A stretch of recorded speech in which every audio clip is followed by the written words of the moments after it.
Sylvie Ortega revient de loin.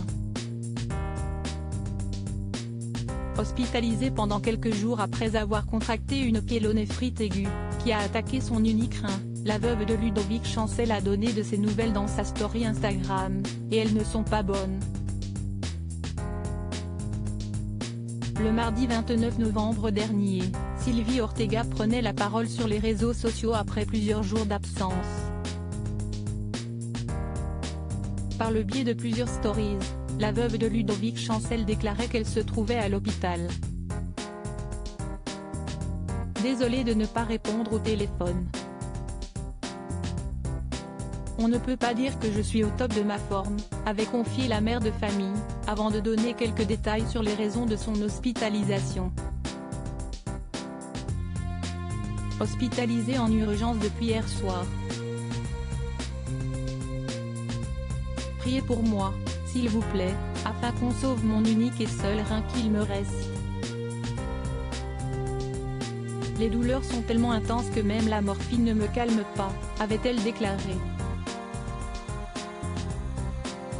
Puis, le surlendemain, l'ancienne meilleure amie de Loana révélait être atteinte d'une pyélonéphrite aiguë, qui attaque son unique rein, et ce, depuis plusieurs jours. Des douleurs intenses que je maîtrise dans le silence et le calme et avec l'aide de perfusions, bien que j'ai envie de m'arracher les cheveux et de pleurer, avait-elle confié. J'ai enchaîné avec un début de septicémie, je vous épargne les détails de la souffrance. Ce qui compte, si est que je sois vivante, je garde mes forces pour la nuit et demain, car je ne sais pas ce qu'on va décider pour mon rein, avait-elle fait savoir, affaiblie.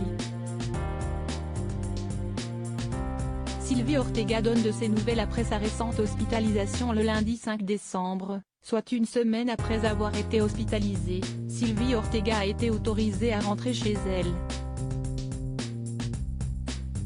De retour sur Instagram, la jeune femme a expliqué que son rein fonctionnait à 30%, mais qu'elle était toujours très fatiguée. On peut estimer que pour cette fois-ci mon rein est sauvé, malgré ma fatigue, mon épuisement et mon mal-être, je peux dire que c'est mon plus beau cadeau de Noël. On a frôlé l'insuffisance rénale et peut-être pire encore. Hélas, je reste très faible. Tellement de souffrance que je veux tout oublier dès aujourd'hui, faisait-elle savoir.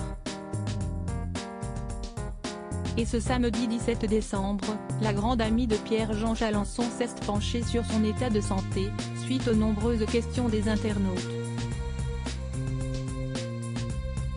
Et les nouvelles ne sont pas bonnes. Vous êtes nombreux à me demander où j'en suis. Hélas, les nouvelles ne sont pas excellentes, a-t-elle commencé. Que ce soit le corps médical ou moi-même, nous avouons être un peu inquiets, a-t-elle ajouté, précisant qu'elle avait tout de même réussi à se rendre à la soirée organisée par l'ancien acheteur d'affaires concluse au Palais Vivienne en fin de semaine. J'ai pu m'octroyer avant hier soir une petite heure de sortie nocturne pour une magnifique soirée que j'ai dû écouter. J'étais entre de bonnes mains grâce à mon ami qui reste toujours très présent pour moi, a conclu Sylvie Ortega, qui ne s'avoue pas vaincue.